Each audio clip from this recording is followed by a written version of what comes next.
Histogram में हमने दो तरह के हिस्टोग्राम पढ़े थे, अगर आप निकाल के देखें जरा। एक है histogram with same class interval, और दूसरा क्या है, histogram with unequal class interval. Check कर ले जरा, ऐसे ही है।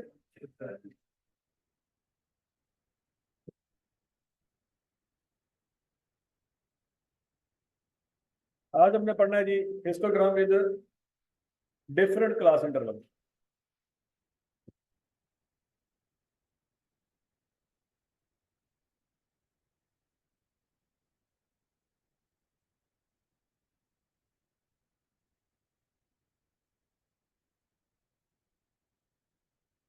नोट कर लिया सबने?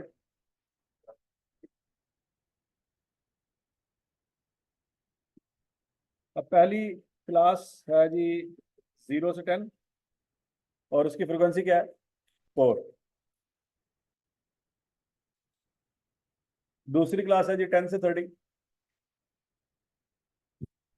और उसकी फ्रीक्वेंसी क्या है, 10। तीसरी क्लास है जी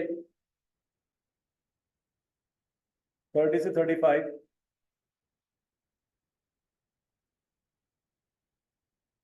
और फ्रीक्वेंसी क्या है, 3। चौथी क्लास है जी 35 से 50,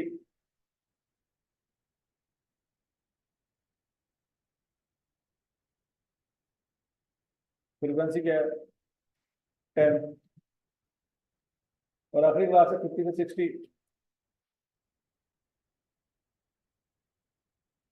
फ्रीक्वेंसी क्या है, 5। ठीक है सर? अब बच्चों के तमाम क्लासेस का क्लास इंटरवल सेम है? ये सेम नहीं है।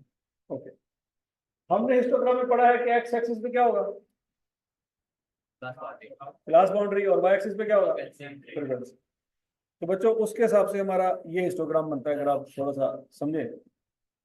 पहली क्लास का इंटरवल है 0 से 10, ऐसे ही है बच्चों? तो ये 0 से 10 समझ आ रहा है? बोलो बोलो बोलो। अगली क्लास है 10 से 30, तो बच्चों उसकी विड्थ भी डबल होगी। 0 से 10 वाली जो क्लास है उससे डबल विड्थ होगी उसकी।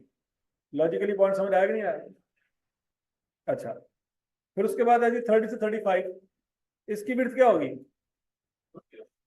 इसकी विड्थ 0 से 10 वाली क्लास का हाफ होगी। नहीं समझ रहे? ठीक हो गया? अच्छा, और 35 से 50 वाली, हाँ जी, तो समझ आएगी बात है? या 0 से 10 वाली क्लास से ज्यादा होगी कम होगी, ज्यादा होगी। और फिर उसके बाद 50 से 60, इसकी विड्थ 0 से 10 वाली क्लास के बराबर होगी। ये स्केल जो एक्स एक्सिस पे बनाइए, बात समझ आएगी सबको? क्योंकि अगर हम कहेंगे ना कि भाई एक डब्बा 10 यूनिट के बराबर है, तो दूसरी क्लास 2 डब्बा तो मुश्किल होगा।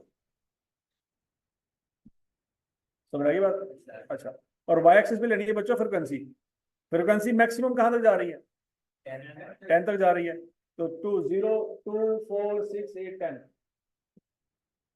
समझ आ गई? अच्छा जी, ओके। अब बच्चों पहली क्लास की फ्रिक्वेंसी क्या है, 4। तो पहली क्लास की हाइट कहां तक जाएगी, 4 तक। ये बात सबको समझ आ गई? दूसरी क्लास की फ्रिक्वेंसी क्या है, 10। तो दूसरी क्लास की हाइट कहां तक जाएगी, 10 तक। हजम शुद्ध। तीसरी क्लास की फ्रिक्वेंसी 3, तो तीसरी क्लास की हाइट कहां तक जाएगी, 3 तक।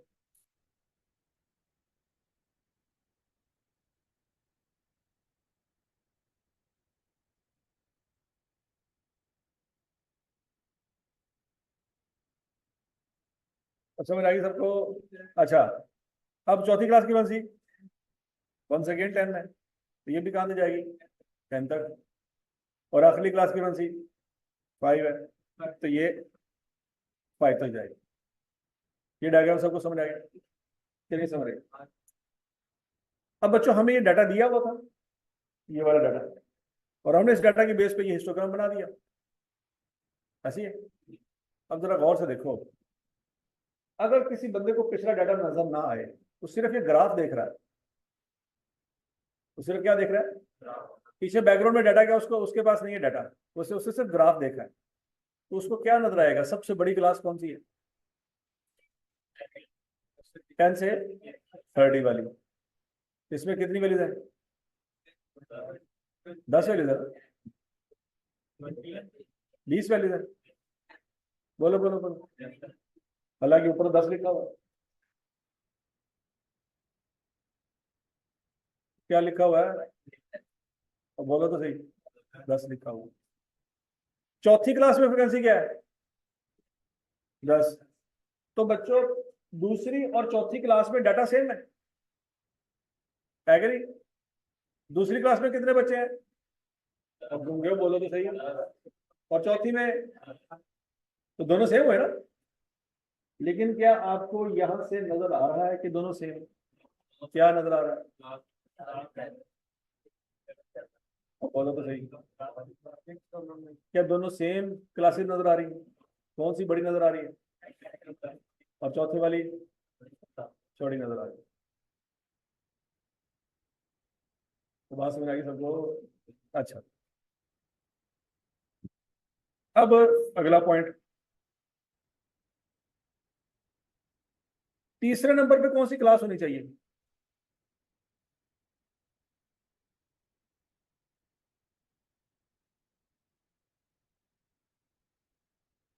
तीसरे नंबर पे, आवाज नहीं आई, आखिरी क्लास क्यों है, उसकी फ्रिक्वेंसी 5 है, और चौथे नंबर पे, समझ आ गई बात है कि नहीं समझ रही, ठीक है बच्चों। अब बच्चों जरा गौर से देखो,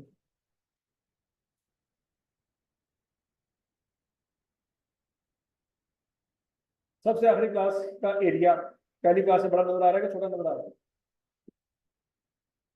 बोलो तो सही, पहली क्लास का, कैसी है, अच्छा। अब बच्चों क्या ये जो तीसरी क्लास है, ये पहली क्लास का आधा है, तीसरी जो क्लास है वो पहली क्लास का 50% है, 50% तो नहीं है, लेकिन बच्चों साइज के हिसाब से देखो तो ये 50% से भी कम नजर आ रहा है, नहीं समझेगा, हम तो डायग्राम देख रहे हैं ना, तो डायग्राम से हमें ये नजर आ रहा है कि तीसरी क्लास जो है ना पहली क्लास का 50% से भी कम है, हालांकि पहली क्लास और तीसरी क्लास में सिर्फ एक बच्चे का फर्क है,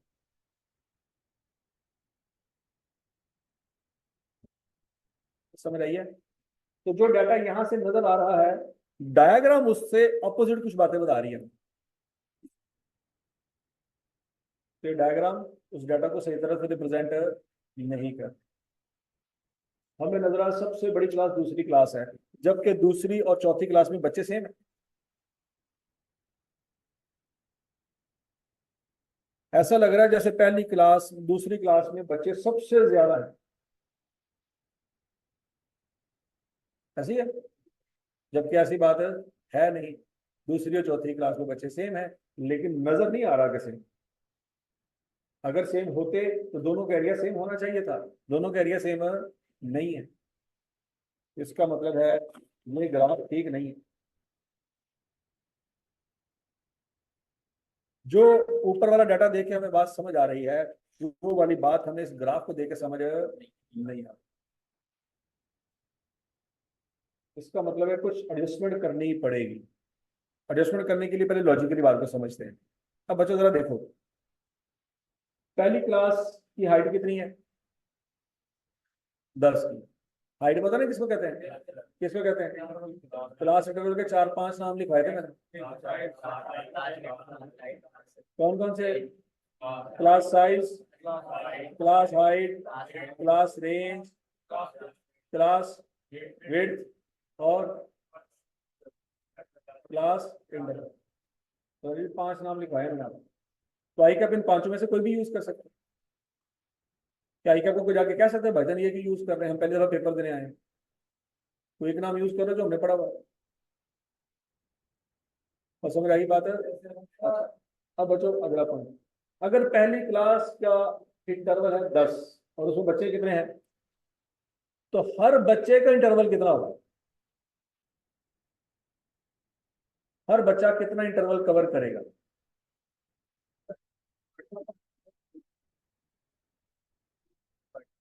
अब बोलो तो सही, नहीं समझ रही, या हर एक यूनिट इंटरवल के अंदर कितने बच्चे आएंगे,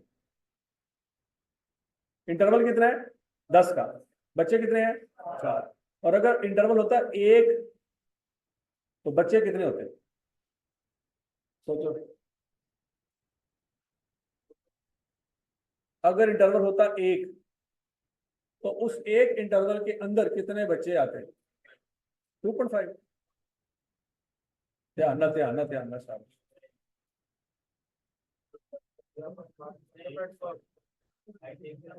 तसल्ली से ये बातें आपने छठी सातवीं आठवीं नवीं में पढ़ी नहीं है, और पढ़ी है कि नहीं पढ़ी। अगर 1 दर्जन अंडे 100 रुपए के आते हैं तो बताओ 18 अंडे कितने रुपए के आएंगे। इस तरह के सवाल किए हुए कि नहीं किए हुए? कोई बात नहीं, यहाँ पे पूछ रहा हूँ, सारे फौत हो गए। 10 यूनिट का इंटरवल है, कितने बचे हैं 4, और अगर 1 यूनिट का इंटरवल होता तो उसके अंदर कितने बच्चे होते, 2.5, 0.25।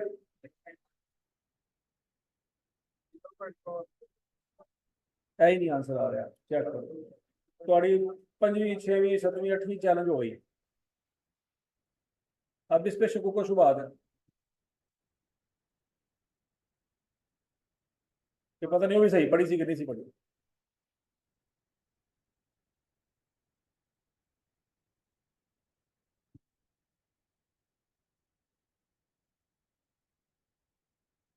हाँ, एक आएगा, और क्या आएगा, कैसे कैसे कैसे,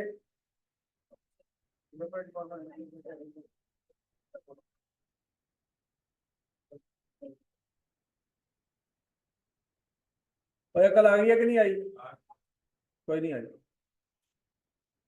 जिनको लगता है ना आ गई, अपनी थोड़ी देर बाद दोबारा दलील हो जाते, सवाल दोबारा पूछें, मैं सो रहा था, सत्यानाश करो। हाँ भाई, सवाल क्या था मेरा, क्लास का इंटरवल कितना है 1, तो उस इंटरवल के अंदर बच्चे कितने होंगे, 0.1, दर फटे थोड़े थे।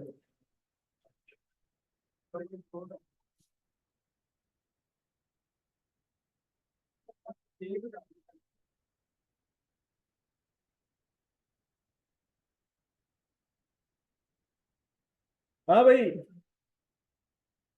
अभी तो औखा टॉपिक शुरू ही नहीं हुआ, अभी तो बातें हो रही छठी सातवीं आठवीं नवीं में, है तो मैट्रिक तक भी नहीं पहुंचे।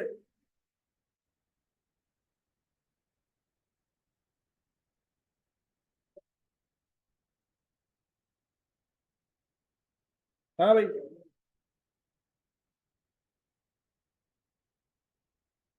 इसलिए मैं कहता हूँ छोटे बहन भाई को साथ लेके आए, ताकि वो ਤੁਹਾਨੂੰ ਕਹਿੰਦੇ यार तू तैयारी नहीं कर सकता, एफएससी पता नहीं तू कहने कर ली।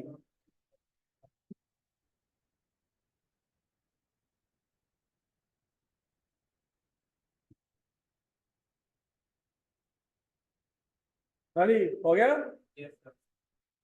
दूसरी क्लास, दूसरी क्लास का इंटरवल क्या है 20, बच्चे कितने हैं। अगर इस क्लास का इंटरवल 1 यूनिट होता तो उस 1 यूनिट के अंदर कितने बच्चे आते, 0.5, कैसे, अकल आई। और अगर इस क्लास में बच्चों 20 बच्चे होते तो फिर नहीं, अकल आ गई, तो ये इतनी नहीं आई। अगर 20 का इंटरवल होता, 20 बच्चे होते, तो हर 1 यूनिट के अंदर कितने बच्चे होते? एक गल में उत्तर पूछी, फोर्थ हो गए। कि 10 का इंटरवल है, बच्चे कितने हैं? तो जब 1 का इंटरवल होगा तो बच्चे 2.5 होंगे। 2.5 होंगे ना? जवाब दे रहे थे आप लोग, तो 2.5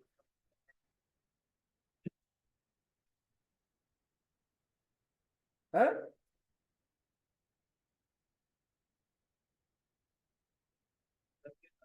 तो क्या आंसर आएगा? तीसरी क्लास, इंटरवल कितना है? 5। बच्चे कितने हैं? अगर इस क्लास का इंटरवल 1 होता तो बच्चे कितने होते? 0.6। सोच लो। हजम नहीं समझ आई। कुछ बच्चे ऐसे हैं सुमुन बुकमुन, पता नहीं क्या हो रहा है, नहीं ना समझ आई। नहीं, क्या दो, आज पहला दिन है, क्या दो, क्या दो पहला दिन है। इसका पहले दिन से क्या लेना देना? ये बातें तो छठी सातवीं आठवीं में पढ़ेंगी।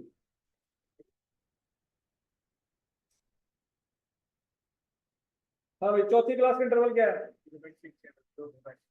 चौथी क्लास का इंटरवल,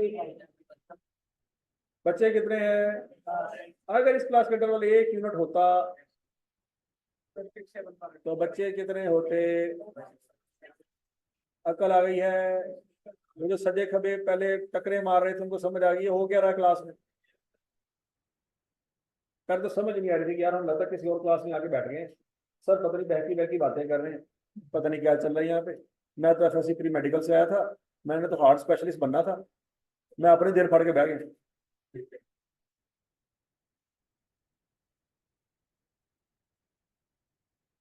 हाँ भाई, आखिरी क्लास का इंटरवल क्या है? 10। बच्चे कितने हैं? तो पर यूनिट इंटरवल 0.5।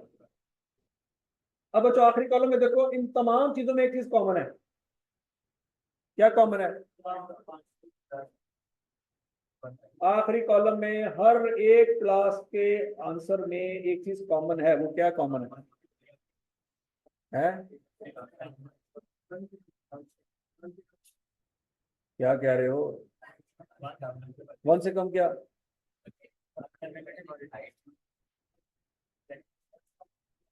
क्या कह रहे हो?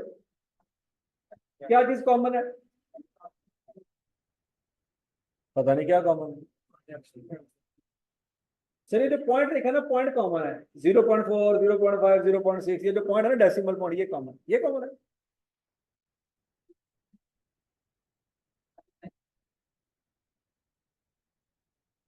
और बोलो तो सही, क्या कॉमन है?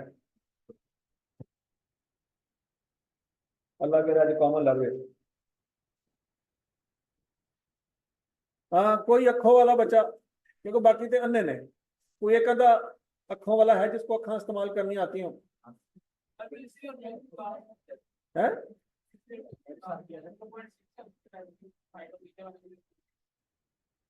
और मैं कॉमन पूछा नहीं तू की दसन है। इन सब क्लासेस में एक चीज मुश्तरक है, पता नहीं शायद अंग्रेजी ना आती हो तो कॉमन का मतलब पता ना हो, उर्दू में बता रहे हो, मुश्तरक है। दोस्तों भी क्या चीज मुश्तरक है?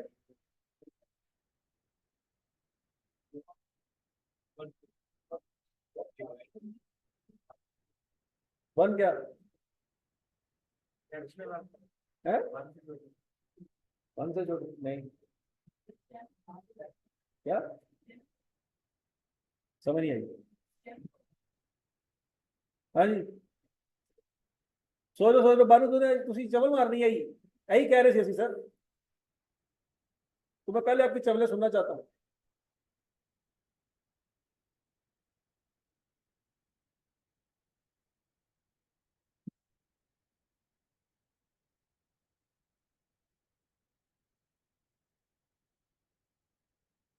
कर लो शाबाश।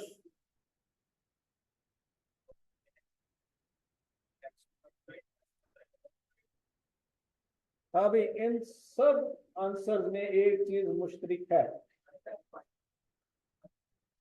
हाँ, 0 पॉइंट फाइव मुश्तरक है कितने?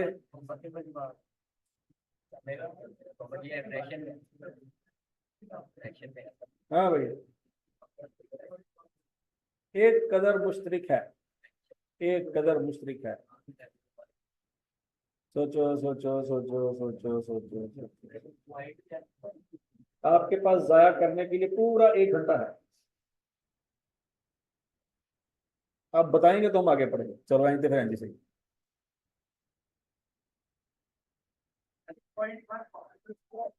गलत है।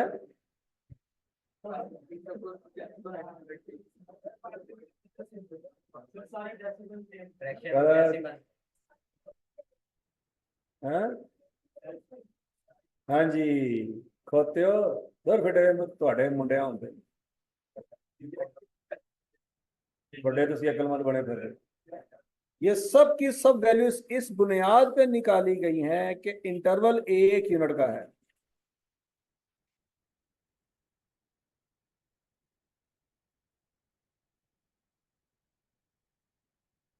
उनको यही कह रहे थे दर फिटे थोड़े, यही कह रहे थे। कितों बात आना कुछ नहीं बात आ सकती, कौम ही ढीठा दी है।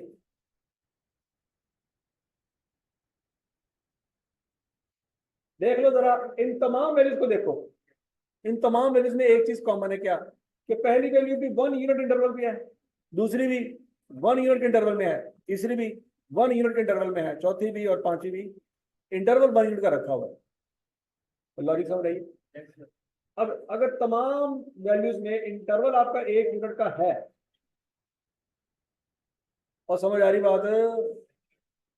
अगर इंटरवल 1 यूनिट का है, अब मुझे बताओ सबसे बड़ी क्लास कौन सी है?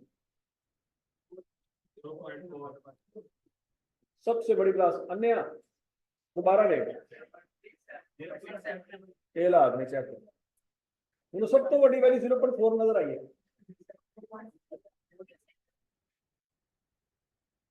ਇਹੋ ਜਿਹੇ ਬੰਦੇ ਹੁੰਦੇ ਨੇ ਜਿਹੜਾ ਗੁਰਦੇ ਦਾ ਆਪਰੇਸ਼ਨ ਕਰਨ ਦੇ ਬਥਾਂ ਤੇ ਗਿੱਟਾ ਵੜ ਕੇ ਬੈਠੇ ਹੁੰਦੇ। ਸ਼ੁਕਰ ਕਰੋ ਮਰੀਜ਼ ਬਚ ਗਏ, और मरीज दुआवा देने होंगे अल्लाह तेरा शुक्र ਅਸੀਂ इस डॉक्टर को बचे। वो सुनते हैं ना आप कि जनाब दाई टांग में दर्द था तो बाई काट दी गई। वो कुछ ऐसे ही डॉक्टर होते हैं जिनको सबसे बड़ी वैल्यू कौन सी नजर आ रही है? 0.4 है कि नहीं? कमाल। और ऐसे बच्चे भी कह रहे होंगे सर समझ नहीं आई सानू, हम प्री मेडिकल से हैं तो पता नहीं चल रहा ये क्या चल रहा। हम पूरी जिंदगी तुम बह के प्री मेडिकल में जलील कर लो। कल को जब 6 साल बाद आपकी शादी होगी ना, उस वाले यही कहना तो मैं प्री मेडिकल से हूं तो मुझे समझ नहीं आ रही है क्या हो रहा है। अनफॉर्चुनेटली मैंने मेडिकल रख लिया तो सीए में तो मुझे कख समझ नहीं आई, आज भी कख समझ नहीं आ रही है हो क्या रहा है।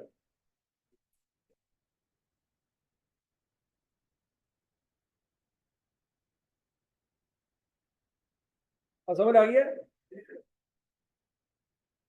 वो तो सारे देखा खुल जानी है। छोटे भरा की शादी मेरे तो पहले कहने हो सकती है, पहले मेरी होनी सी, और सारे को पता है। इतने देखो 0.4 सबसे बड़ी है। छोटा भरा होंगे ना उन्हें कहने पुत्र हूं तो मैं ही पहले करावांगा, तो इस काबिल ही नहीं है। क्योंकि आपके नजदीक छोटी वैल्यू बड़ी है तो फिर छोटा भाई तो बड़ा हुआ ना, उसकी बारी पहले आनी चाहिए। और तो कहना नहीं नहीं नहीं है नहीं इंज नहीं हो सकता है। और तो पता है छोटा छोटा होता है बड़ा बड़ा होता है, ऐसे सारा छोटा बड़ा सारा सत्यानाश किया है। हाँ भाई, सबसे बड़ी वैल्यू कौन सी है? 0. ऊपर वाले डाटा को, इस डाटा को अगर हम देखें तो हमें नजर आ रहा था कि ये दोनों बराबर हैं। ये दोनों क्या है? वहां पे नजर आ रहा है कि चौथी क्लास बड़ी है सबसे, जबकि ग्राफ में नजर आ रहा था कि सब सेकंड क्लास बड़ी है और चौथी छोटी है। अब हमें फील हो रहा है कि नहीं यार, सबसे बड़ी क्लास है चौथी क्लास है। नहीं समझ रहे क्यों सबसे बड़ी क्लास चौथी क्लास कैसे है, ये कैसे पता चला? क्योंकि सब क्लासेस में इंटरवल 1 यूनिट का रखा हुआ है। तो समझ आई है कि 18 साल बच्चे का कंपैरिजन 60 साल बाबे के साथ किया जा सकता है। क्या तेज ना हंसा क्या स्लो ना हंसा, कंपैरिजन ही गलत है। तो बोलो तो सही, अगर किसी 18 साल लड़के का कंपैरिजन करना है तो अगला बंदा भी कौन सा होना चाहिए, 18 साल का होना चाहिए। तो बोलो तो सही कि नहीं। कोई 30 साल लड़का आपको उठा उठा के जमीन पे मारे और लोग ताड़ियां मारे, बाजी का यार क्या बात।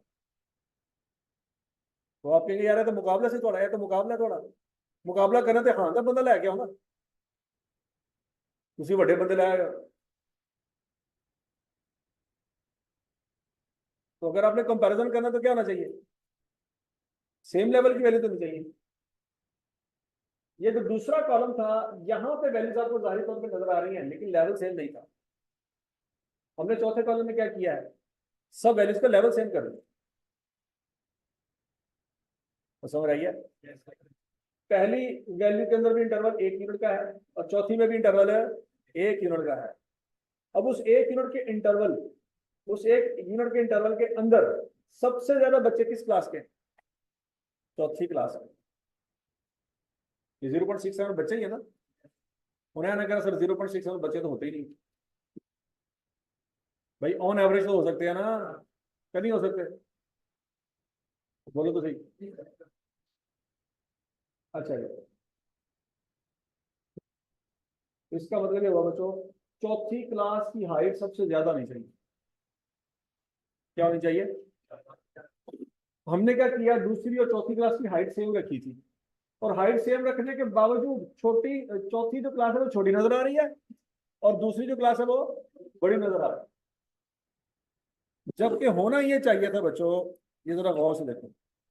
अब हम यहाँ पे जो स्केल बनाएंगे वो फ्रीक्वेंसी के हिसाब से नहीं बनाएंगे, वो इसके हिसाब से बनाएंगे। अब इसमें सबसे बड़ी वैल्यू कौन सी है, 0.67 तक कवर करना है हमने, ऐसी है। तो बच्चों क्या रखेंगे, 0.2, 0.4, 0.6, 0.8। लॉजिक समझ आई। और इसकी हाइट देखो जरा क्या बनती है,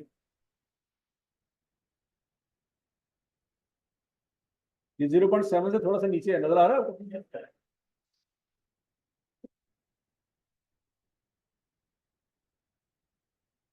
अब जरा इस ग्राफ को गौर से देखो तो सबसे बड़ी क्लास आपको कौन सी नजर आ रही है, चौथी क्लास सबसे बड़ी नजर आ रही है। जबकि इस ग्राफ में एक दूसरी क्लास सबसे बड़ी नजर आ रही है। अब एक्स एक्सिस पे वही करेंगे जो पहले किया था, 0 से 10 की विड्थ देख रहे हो और 10 से 30 की विड्थ डबल है। ऐसे ही होना चाहिए था ना, ऐसे ही कर रहे हैं। 30 से 35 की विड्थ हाफ है, 35 से 50 की विड्थ ज्यादा है, 0 से 10 से ज्यादा ही है। हाँ 10 से 30 से कम है। और फिर 50 से 60 की विड्थ वही है जो 0 से 10 वाली विड्थ है। तो एक्स एक्सिस पर वही करेंगे जो ऊपर किया, चेंज किसको करेंगे, वाई एक्सिस। वाई एक्सिस पहले फ्रीक्वेंसी ले रहे थे, अब फ्रीक्वेंसी नहीं लेंगे, रिलेटिव हाइट लेंगे। क्या लेंगे जी, रिलेटिव हाइट।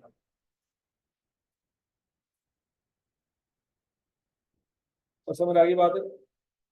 अच्छा जी, दूसरे नंबर पे सबसे ज्यादा डाटा किस क्लास में, 0.6। क्या ये बात समझ रही, बच्चों इस ग्राफ में ये वाली क्लास सबसे छोटी नजर आ रही थी, सबसे छोटी।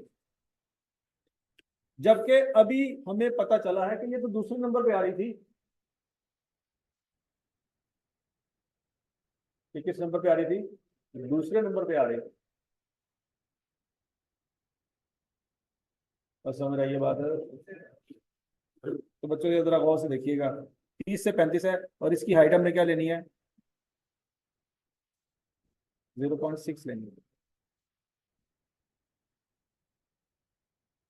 बाकी तमाम क्लासेस में से दूसरे नंबर पे हाइट किसकी आ रही है, इसी की आ रही है ना। इससे ऊपर तो हाइट किसी की नहीं है सिवाय और चौथी क्लास के, क्योंकि वो पहले नंबर पे आ रही है। तो समझ आ गई बात। अगला पॉइंट देखो बच्चों, यहाँ पे वो सबसे छोटी क्लास नजर आ रही थी, लेकिन यहाँ पे वो सबसे छोटी क्लास नजर नहीं आ रही।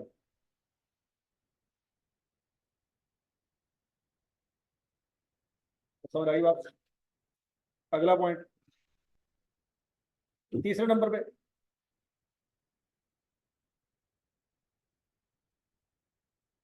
अब दो क्लासेस बराबर है, कौन कौन सी? दूसरी और पांचवी। तो बच्चों को देख लो, जो दूसरी की हाइट है वही पांचवी की हाइट है। नजर आ रहा है?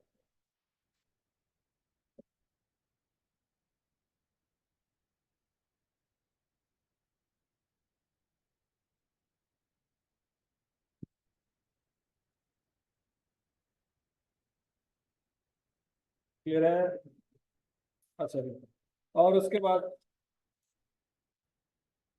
सबसे छोटी क्लास कौन सी है? पहली क्लास, जो कि इस डाटा में हमें दूसरे नंबर पे नजर आ रही है। ये देख लो, सबसे कम हाइट इसी की है।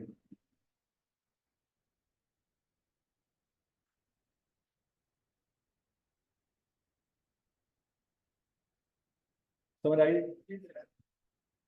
अच्छा, अब बच्चों अगला पॉइंट, अब आपको फील होगा सर देखें, दूसरी क्लास और चौथी क्लास में बच्चे तो सेम थे, सेम थे कि नहीं थे? तो दूसरी क्लास और चौथी क्लास का एरिया क्या होना चाहिए? सेम होना चाहिए। तो यहाँ पे आपको एरिया सेम नजर आ रहा था, एरिया सेम है, लेकिन यहाँ पे फील करें आपको एरिया सेम नजर आएगा। बोलो बोलो बोलो बोलो, फील हो रहा है सेम? अब बोलो तो सही, दोनों का एरिया क्या हो रहा है? कोई बच्चा ये नहीं कह सकता नहीं सर दूसरी क्लास बड़ी है, या कोई ये नहीं कह सकता सर वो जो चौथी क्लास है वो बड़ी है। बहुत से देखो,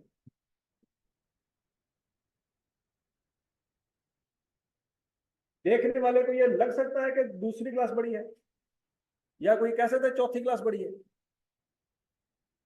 हाइट वाइज तो चौथी बड़ी है, इसमें कोई शक नहीं, लेकिन एरिया वाइज बताना है आपने।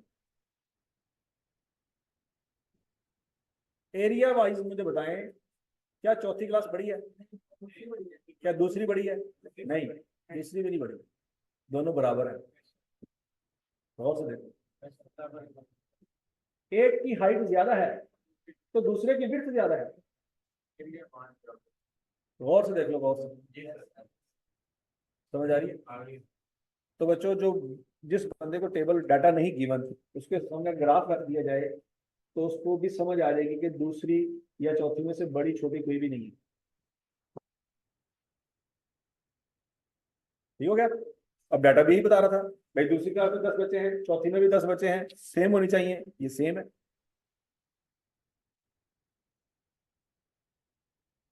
और समझ आ रही है?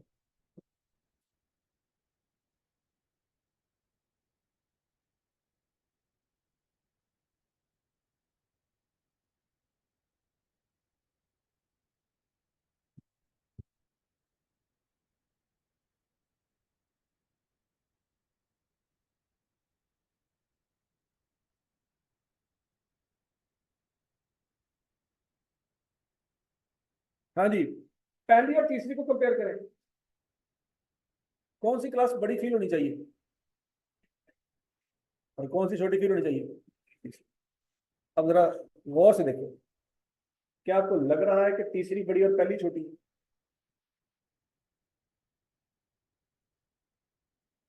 या पहली बड़ी लग रही है, तीसरी छोटी लग रही है? एरिया देखना, हाइट नहीं देखनी। एरिया के लिहाज से पहली बड़ी है, और बात समझ आ रही है कि नहीं आ रही है? और तीसरी क्लास छोटी है, तो यहां से भी बच्चों यही समझ आ रहा है। अच्छा, क्या तीसरी क्लास छोटी तो है, क्या हाफ है? हाफ नहीं है।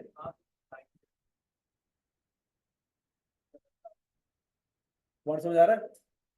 और यहां पे देखिए तो यहां पे तो लग रहा है हाफ से भी कम है। अगर इसके एरिया को इसके एरिया से कंपेयर करें तो तीसरी क्लास क्या नजर आ रही है? हाफ से भी कम नजर आ रही है। ऐसी है, जबकि पहली और तीसरी में सिर्फ एक बच्चे का फर्क इसमें 3 है, उसमें 4 है, तो हाफ तो नहीं बनता ना। हाफ कब बनता, जब इसमें 2 बच्चे होते।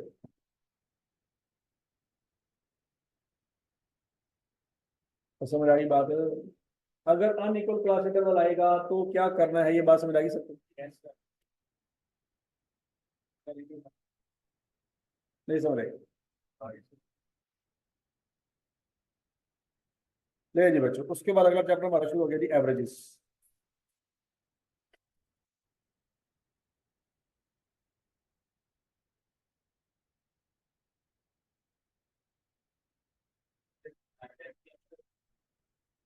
हाँ जी,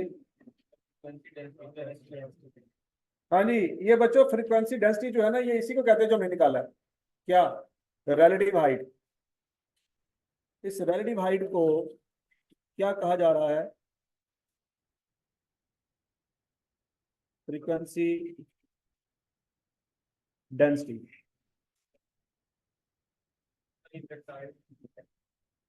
हाँ वो भी पढ़ने हैं,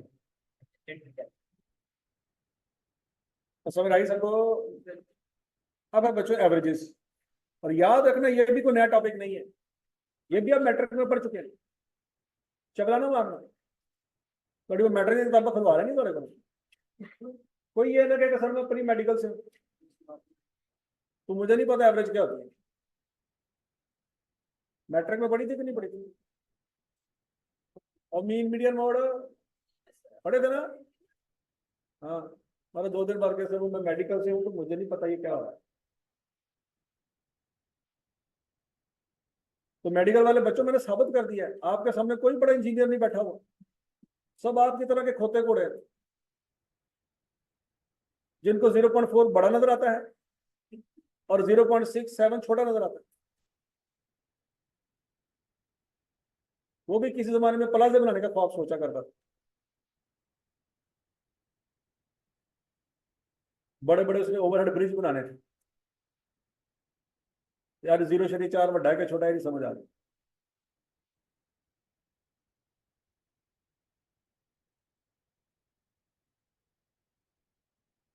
हाँ भाई, एवरेजेस। एवरेज क्या होती है बच्चों? एवरेज का दूसरा नाम है measure of central tendency. Measure of central tendency.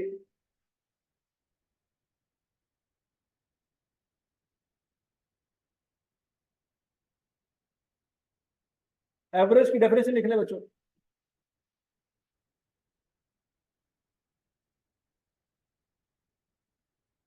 A single value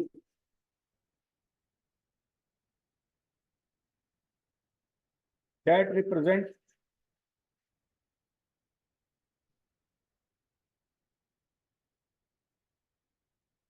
whole data.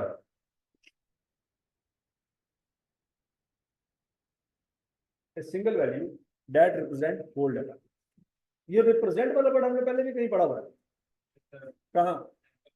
Sample में। तो फिर सैंपल और एवरेज में फर्क क्या है? तो यहाँ पे भी पूरी पॉपुलेशन है, आगे चलो।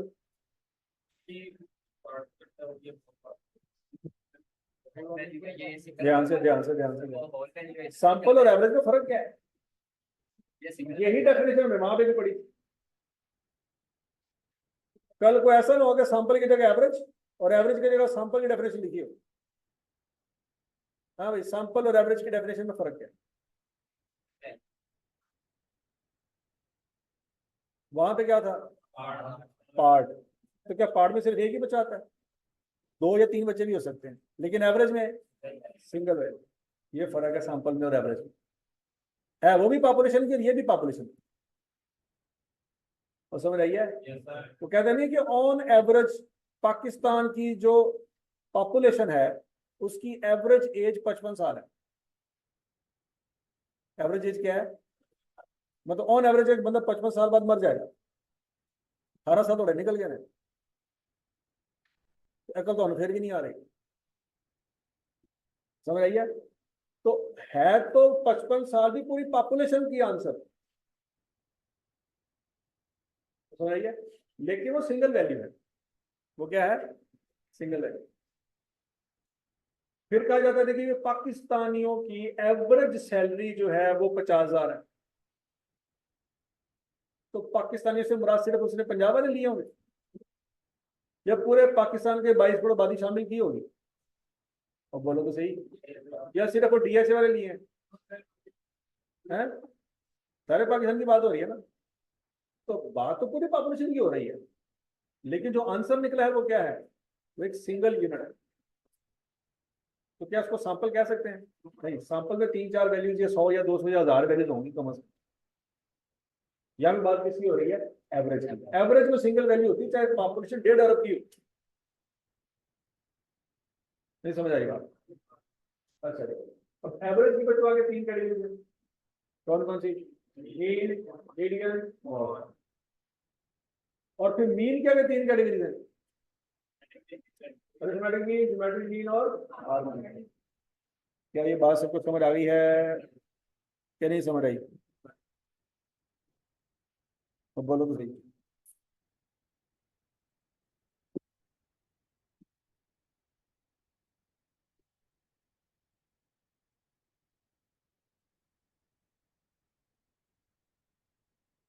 A single value that represents whole data is called average. Average किस तरह की होती है? 3 तरह की। कौन कौन सी? Mean, median, mode. और मीन किस तरह के होते हैं? 3 तरह के। कौन कौन से? अरिथमेटिक मीन, ज्योमेट्रिक मीन और हार्मोनिक। यहाँ तक की बात समझ लगी? अच्छा, कौन सी एवरेज ज्यादा इंपॉर्टेंट है इसको एक एग्जांपल से समझते हैं कि अगर फर्ज करो दुनिया में टोटल 100 सवाल हो, कितने सवाल हो कि जिनकी एवरेज निकालनी, तो बच्चों उन 100 में से 85 सवाल मीन से हो जाएंगे। कितने सवाल मीन से हो जाएंगे? 85 हो जाएंगे। कोई 8-10 हो जाएंगे मीडियन से और कोई 5-7 हो जाएंगे मॉड से। तो फिर सबसे इंपॉर्टेंट एवरेज कौन सी है? मीन। हजम शुद्ध? नहीं समझ आई बात? अच्छा, मीन क्या? 3 कैटेगरी कौन कौन सी? अरिथमेटिक मीन, ज्योमेट्रिक मीन और हार्मोनिक। उन 85 में से 75 सवाल किससे हो जाएंगे? अरिथमेटिक मीन से। तो 5-6 ज्योमेट्रिक मीन से हो जाएंगे और फिर 5-6 हार्मोनिक मीन से हो जाएंगे। तो फिर सबसे इंपॉर्टेंट एवरेज कौन सी है? आवाज नहीं आई? कि 100 सवालों में से 75 अरिथमेटिक मीन से हो जाएंगे।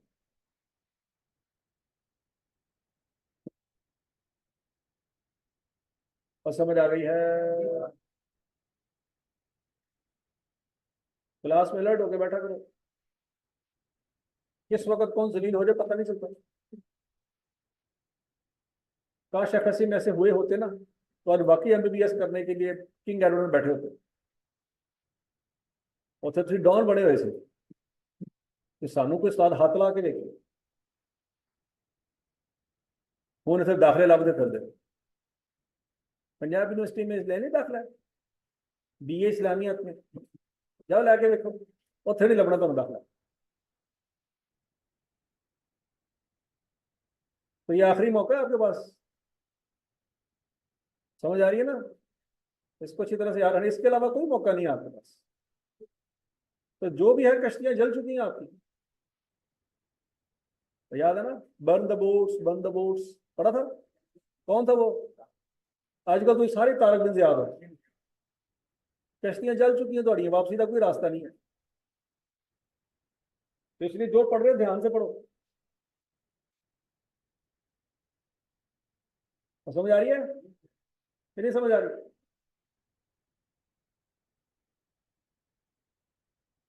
ठीक है जी। अच्छा जी, अब बच्चों आप सबने केमिस्ट्री तो पढ़ी होगी, पढ़ी है कि नहीं पढ़ी? मुकर जब मुकर जब मुकर में तो आप शेर है।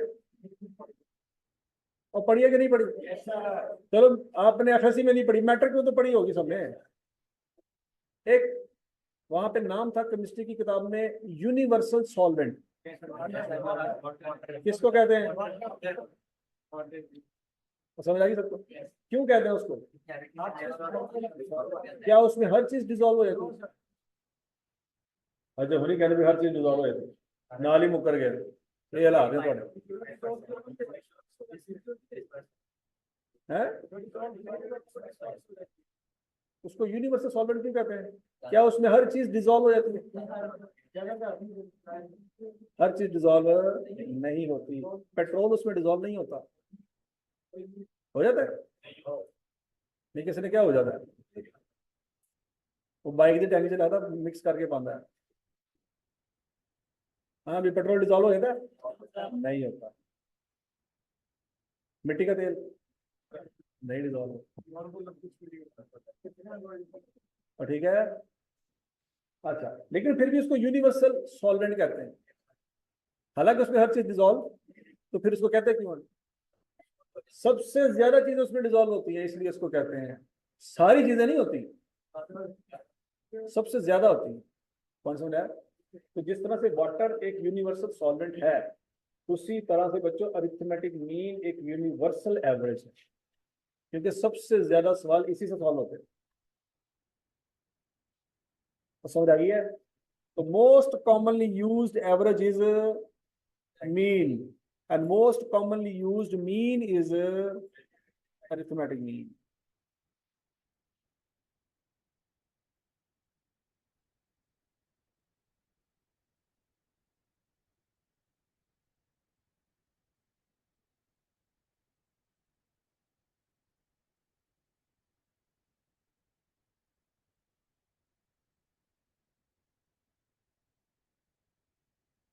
हजम शुद्ध तुमको बात समझ।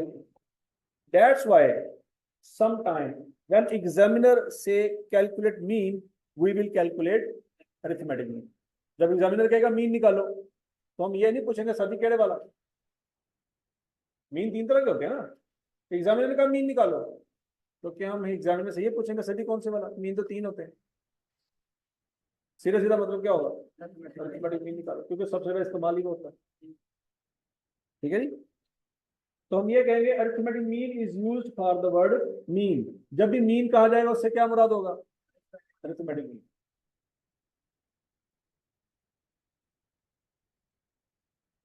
और समझ आ गई सबको? अब बच्चों सबसे पहले हम यही पढ़ेंगे, अरिथमेटिक मीन। अरिथमेटिक मीन की डेफिनेशन लिखिए शाबाश।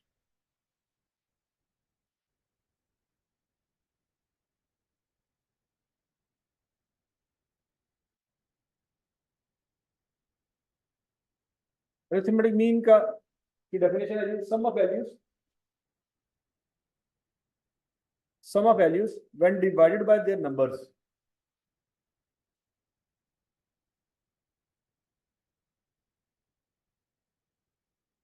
sum of values when divided by their numbers results in arithmetic mean.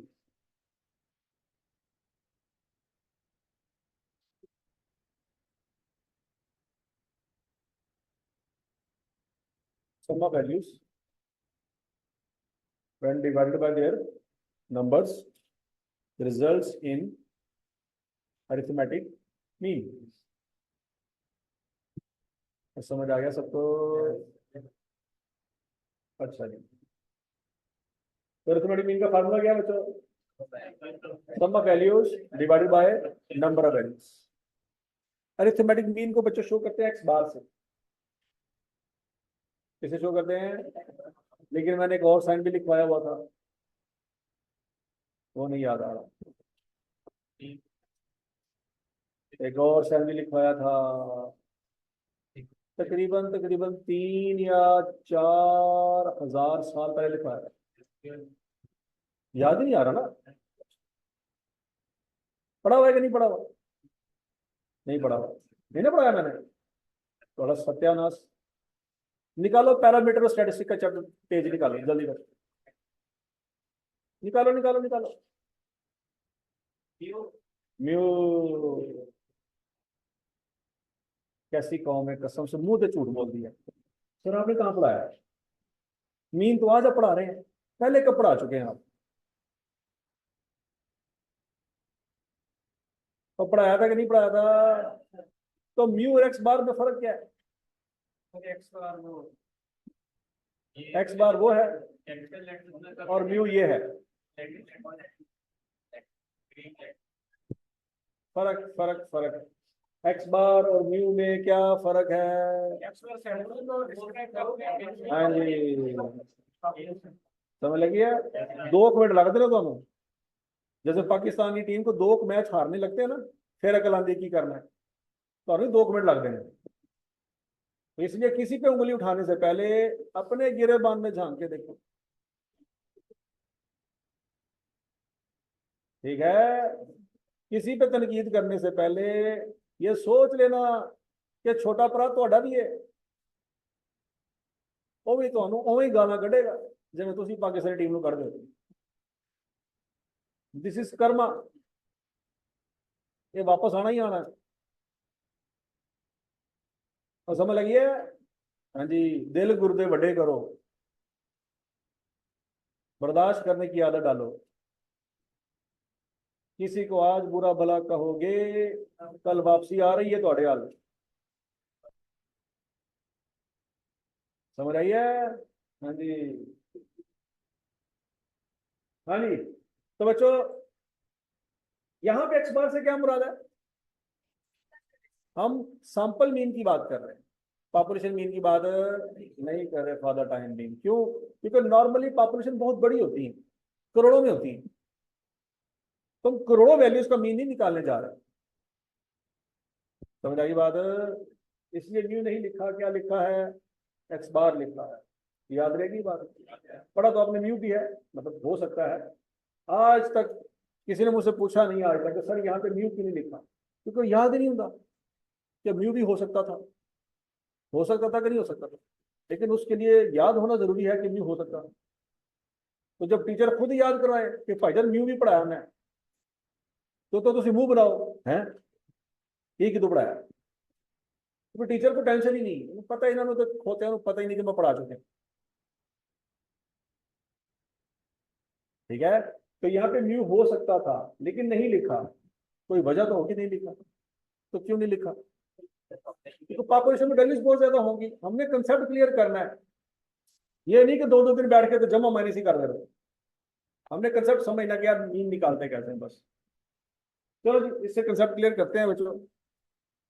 Calculate arithmetic mean of,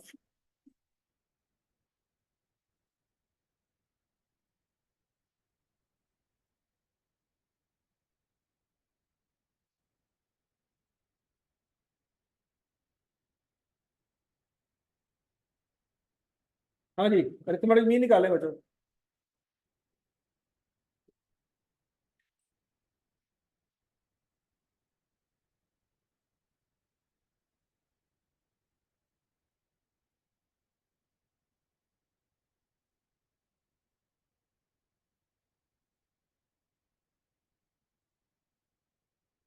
क्या आंसर आ जाएगा जी? तो समझ आइए, किसी को कोई मसला? अच्छा जी, अब बच्चों याद रखना, आपने डाटा 2 तरह के पढ़े हुए हैं, एक ग्रुप और एक। तो अगर डाटा 2 तरह के है तो बच्चों फिर फार्मूले भी 2 तरह के होंगे। डाटा के 2 तरह के हैं तो फार्मूले भी 2 तरह के होंगे। पहला डाटा पड़ा है अनग्रुप। ये ऊपर जो मैंने आपको डाटा दिया था ये कौन से वाला था? ये अनग्रुप था।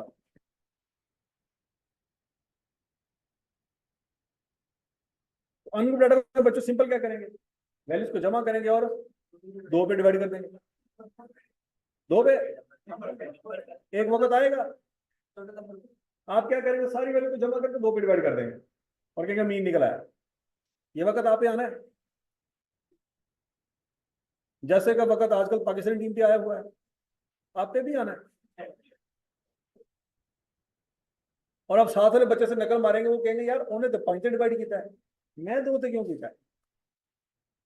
और आपको याद भी नहीं होना ये फार्मूले में पढ़ा क्या था। आप कहते यार एवरेज वैसे ही निकाल देते, 2 पे डिवाइड कर देते थे बस।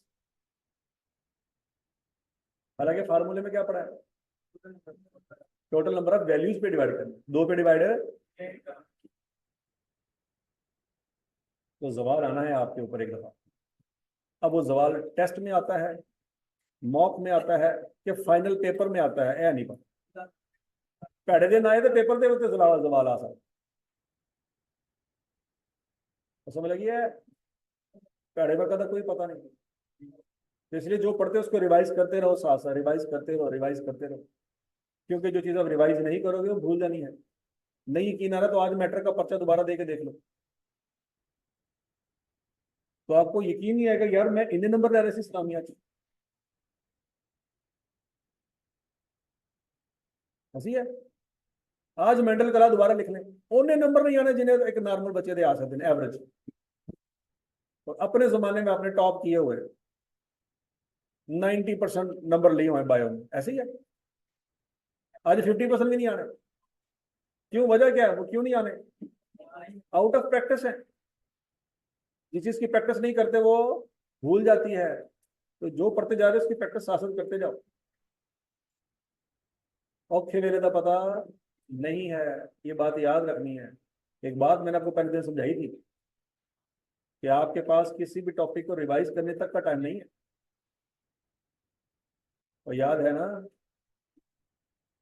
कि जो पहली दफा पढ़ रहे हो वो ऐसे पढ़ो कि पहली और आखिरी दफा पढ़ रहे हो,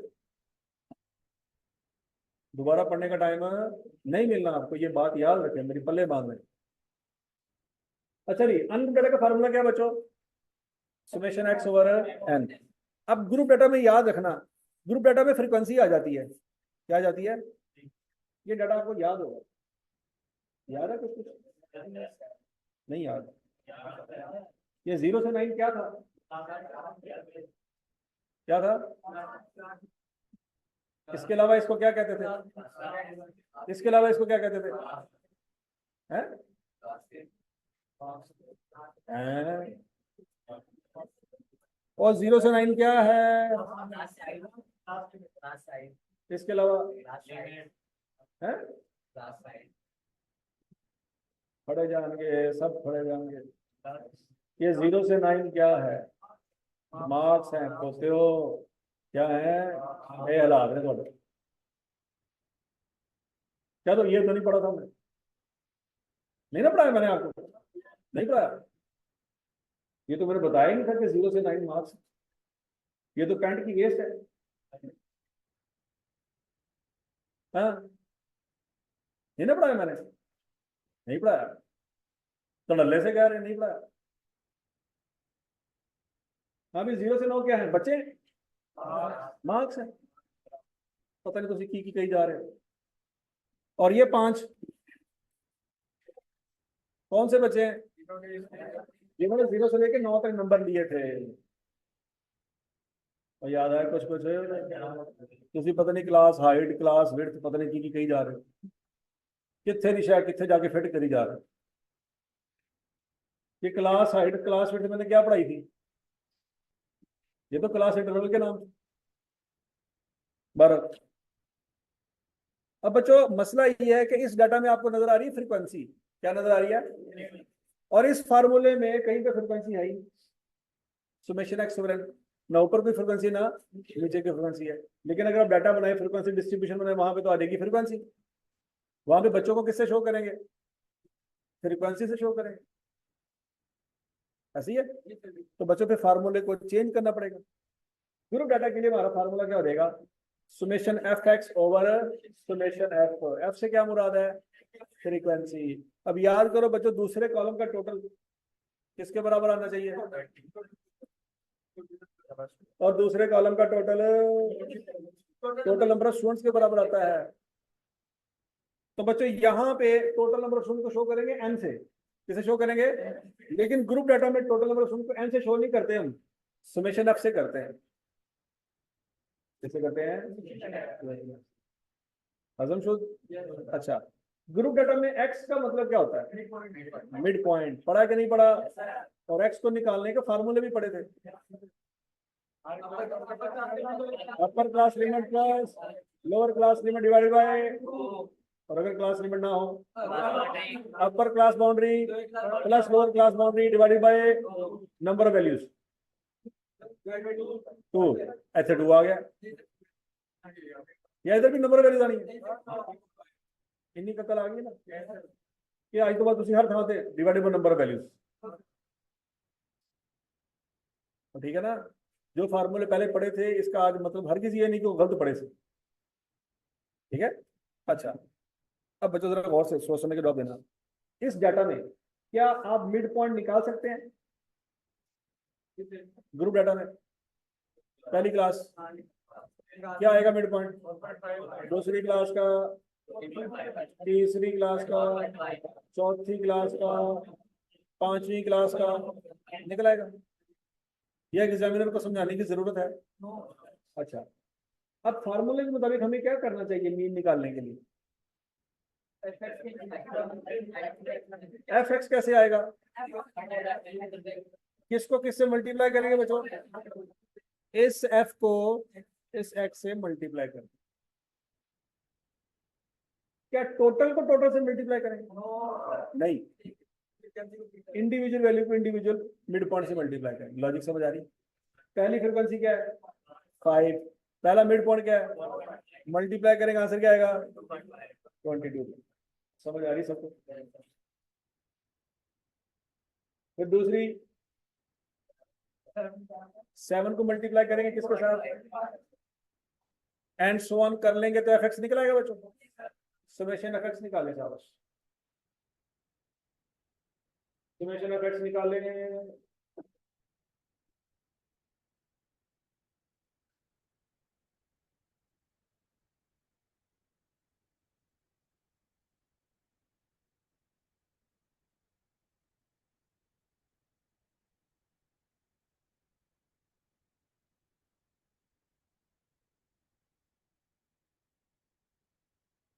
हम ऑनलाइन स्टूडेंट्स मुझे बता दें आपको समझ आ रही है? ऑनलाइन स्टूडेंट्स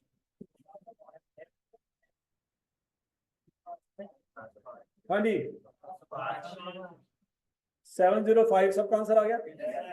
अब ये आया है बच्चों सम ऑफ वैल्यूज। ये आपने क्या निकाला है? Sum of values. अब डिवाइड किससे करना है? नंबर ऑफ वैल्यू से। तो नंबर ऑफ वैल्यूज इस सवाल में कितनी है? 30। ये 30 मार्क्स हैं, ये 30 बच्चे हैं, और 705 क्या है? 705 क्या है? तो ये आपसे पूछ रहे कि 705 जो आपने निकाला ये क्या बला है बच्चे? और 705 की है पता ही नहीं क्या है। ओके, पूछ रहे 705 की कड़े ओके, मैनू नहीं पता समेशन एफ एक्स की हुंदा, मैनू दसो 705 की है। फिर वही गल, वो कहना मैनू नहीं समझ आ रही, 705 की दसो, पता नहीं क्या है।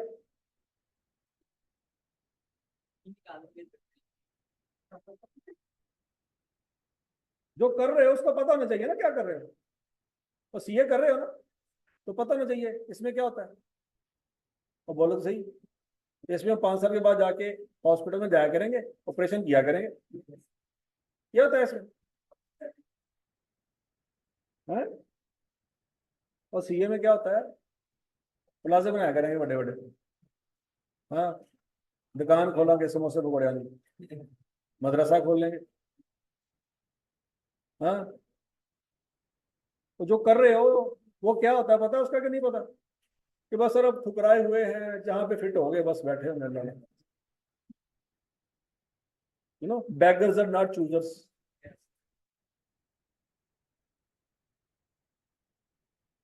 तो जो शुरू किया है उसका पता है कि नहीं पता? तो वही बात जब मैं यहाँ पे पूछ रहा हूँ तो खोद हो गए। 705 क्या है? पता नहीं। कौन सी वैल्यूज? बच्चों की वैल्यूज।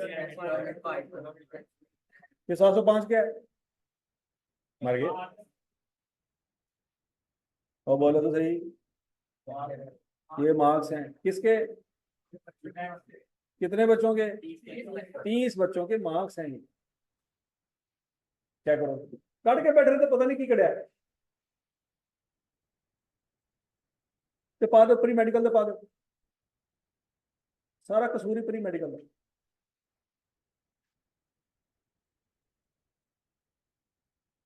यकीन नहीं ना आ रहा कि 705 मार्क्स कैसे हो सकते हैं। अब बोलो तो सही, कैसे टोटल मार्क्स समझाए कैसे? हाँ जी, देखो जरा सिंपल सी बात है बच्चों, पहली क्लास में कितने बच्चे थे?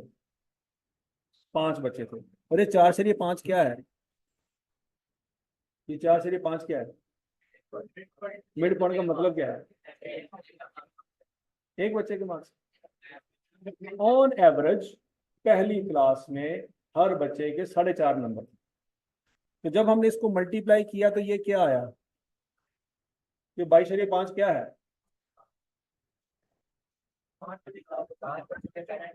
तमाम बच्चों के टोटल मार्क्स हैं। पहली क्लास के 5 बच्चों के टोटल मार्क्स। लॉजिक समझ आ रही है? तो जो कर रहे होते हो उसका पता रखा करो कि हम क्या कर रहे हैं। नहीं समझ आ रही? तो रोटी खा रहे होते तो पता होता है ना कि कितने पानी है। ये ना पता था ना सारा, किसी ने नहीं सिखाया। तो जो कर रहे हैं पता रखा करो। भाई जने सीखी कर रहे हैं, जमा क्यों कर रहे हैं? डिवाइड क्यों नहीं कर रहे? अंडरवुड क्यों नहीं लिया? डेरिवेटिव क्यों नहीं ले रहे? जमा क्यों कर रहे हैं? तो पता होना चाहिए ना क्यों कर रहे हैं। तो बोलो तो सही, कभी किसी ने पैंट ऊपर से पहन ली हो, यार बांह फंस गई पता नहीं, पता होता ना क्या कर रहे हो। कि बस कर रहे हैं, पता नहीं क्यों कर रहे हैं।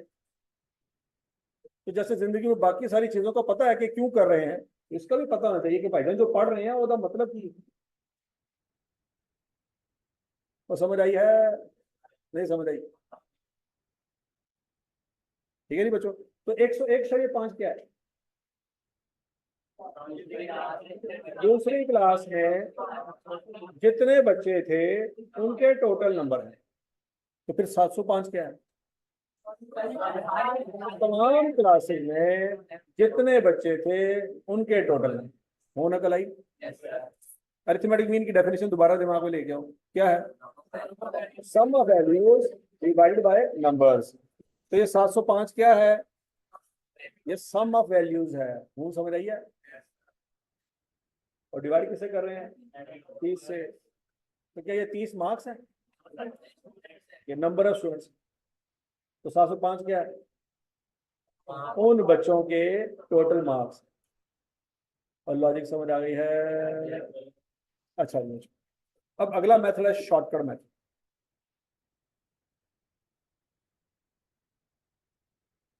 दूसरा मेथड क्या है जी? Shortcut method. उसका फॉर्मूला नोट कर लें। X bar is equal to A plus summation D over L.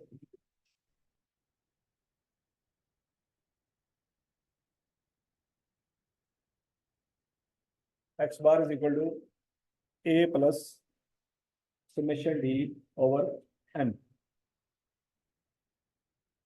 समझ आ गई सबको? अब ए क्या बोला है? A B C D. A for apple. A क्या है? ए बच्चों कहते हैं आर्बिट्रेरी मीन को, इमेजिनरी मीन, अज्यूम मीन या प्रोविजनल मीन। ऐसा मीन जो हमने खुद से अज्यूम कर लिया वो है ए। वो क्या है? ए। तो फिर डी क्या है? डी है deviation of observation from A. क्या एक्चुअल में जो ऑब्जर्वेशन है वो ए से कितने फासले पे?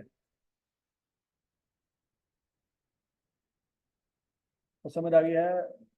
D is equal to deviation of observation from A. क्या समझ? D is equal to X minus A. और फार्मूला सबको समझ आ गया? बोलो बोलो बोलो बोलो। अब बच्चों यहाँ पे देखते हैं जरा।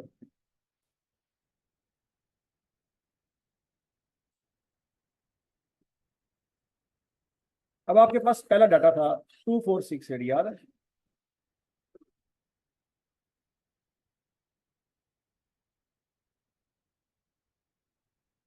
अब लेट्स अज्यूम बच्चों इसमें से हम 4 को आर्बिट्रेरी मीन मान लेते हैं। आर्बिट्रेरी मीन हमने किसको मान लिया? 4। ए आ गया हमारे पास। ओके। अब डी फाइंड करना है हमने। डी कैसे फाइंड होगा? इन सारी वैल्यूज में से आर्बिट्रेरी मीन को माइनस कर दें। तो करें जरा।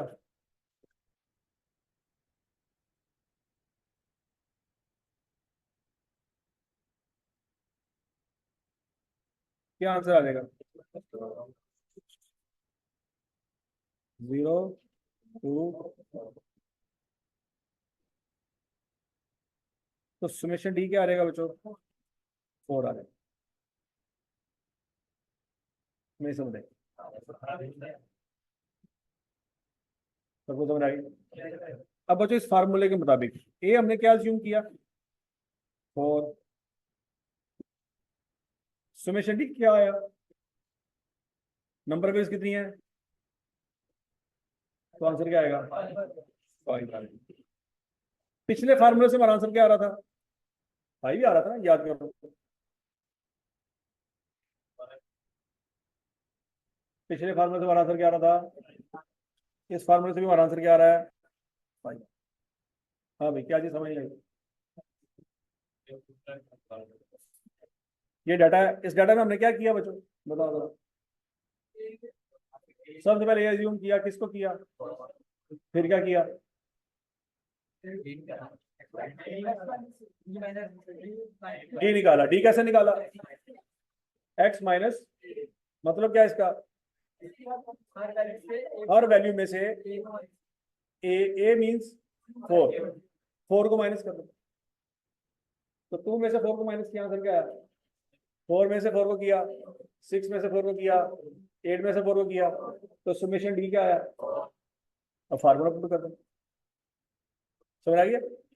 ए क्या था? 4। सुमेशन डी क्या है? और नंबर ऑफ वैल्यूज कितनी है? तो 4 + 4 / 4 क्या आंसर आ जाएगा? तो लॉजिक समझ आ गई सबको? नहीं पल्ले पे आ रहे?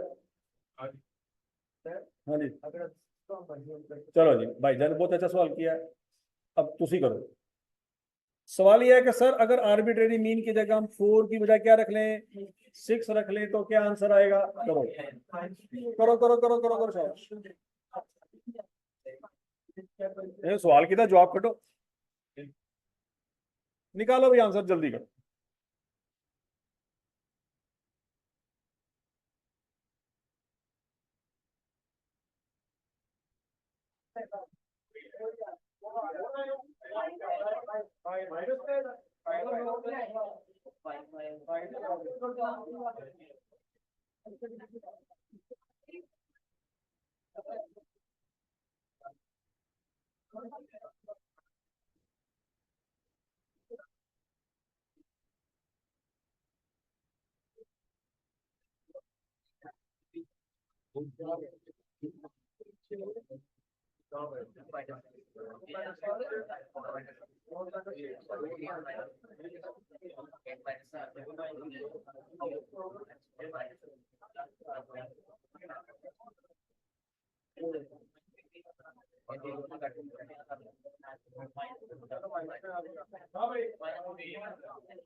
हाँ भाई,